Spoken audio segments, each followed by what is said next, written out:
In this video, we're going to be talking about Hooke's law.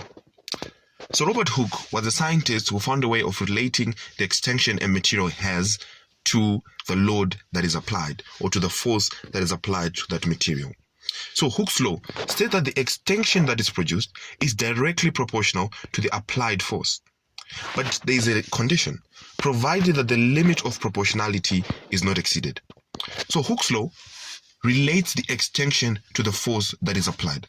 So let's assume I give you a spring and I attach a load to that spring. What would expect is the force X down due to the weight of that force, mg, and this results in an extension of the spring. In other words, the spring becomes bigger. So that increase in the length from one position to another due to an extension E is directly proportional to the force that you apply. In other words, if I were to apply a greater force that is greater than this one, it will result in an even greater extension. The extension will be greater than even in the one before because the load has increased. So Hooke's law talks about how an increase in the load results also in an increase in the extension.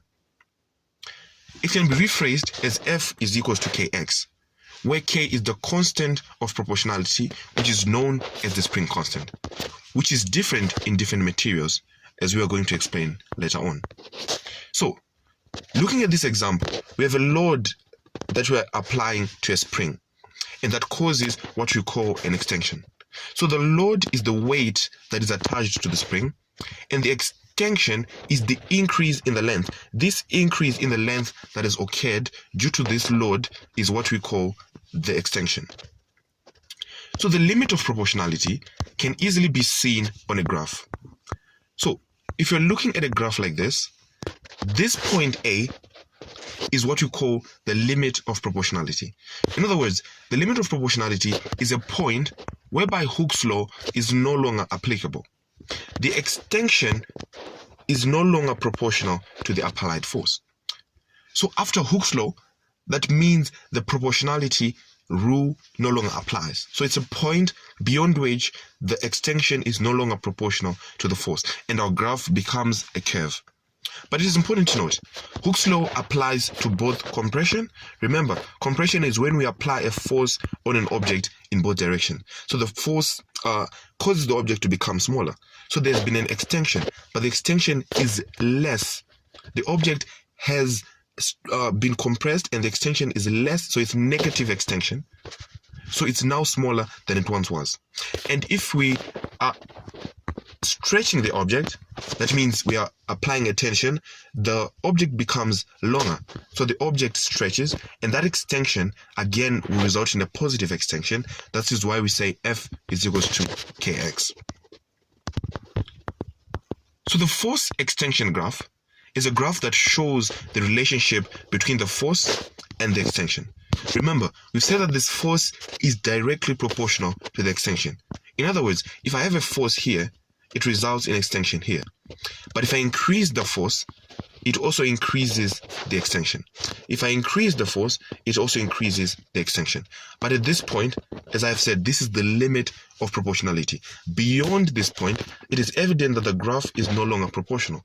The force that you're applying is no longer directly proportional to the extension that you're producing. So the gradient of a graph measures the relationship between the force and the extension. The gradient is the change in y over the change in x. So the change in y, a change in a certain force, results in a change in a certain extension. And that ratio results in what we call the gradient. We know that F is equals to Kx. So if I were to make K the subject of formula, I'll have K is equals to F over X. So in other words, the change in the force, which is on the y-axis, and the change in the extension, which is on the x-axis, results in the gradient of this graph. A gradient is increase in y over increase in x. And that results in K, which is the spring constant. So the spring constant is determined by the gradient of a force extension graph, where point A is the limit of proportionality. So the spring constant is the force per unit extension.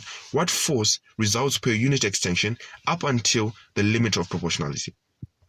The spring constant therefore determines the stiffness of a material. A more stiffer spring has a greater spring constant, and a smaller spring constant results in a spring being less stiff. We can compare this one. This spring is more stiff as compared to this spring, meaning this spring has a greater K and this spring has a lesser K. So the smaller the K, the smaller the stiffness of the spring, the less stiff it is, and the greater the spring constant, the more stiff the spring is. We can use this to even compare.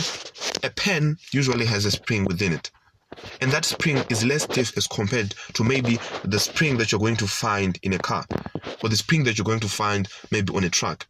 So what is causing this spring to be more stiff, meaning I need a greater force to cause a small extension? It is because it has a greater K as compared to the other spring which has a smaller K.